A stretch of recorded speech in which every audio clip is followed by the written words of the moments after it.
Industries and sectors across the U.S. are preparing for the impacts of 25% tariffs on steel and aluminum imports into the United States. And our Washington correspondent Brendan Scanlon reports on how the new tariffs could create a pretty sticky situation for people who like maple syrup.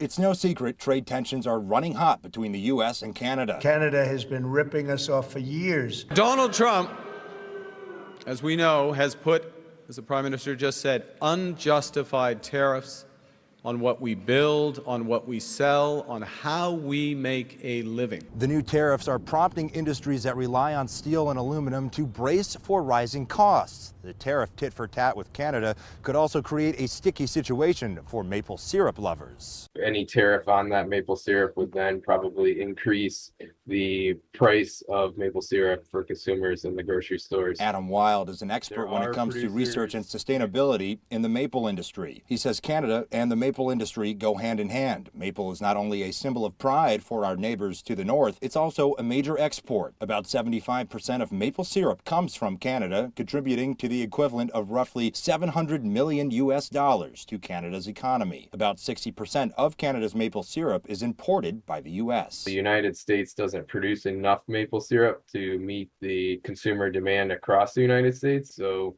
that maple supply out of Canada is important. Additionally, American producers who make up a more than $200 million U.S. maple syrup industry rely on special equipment that largely comes from Canada. Stainless steel is the most common that's used for tanks and our evaporators and things like that. With higher equipment costs comes higher production costs, which could ultimately leave breakfast lovers paying the difference. Reporting in Washington, Brendan Scanlon, WENY News.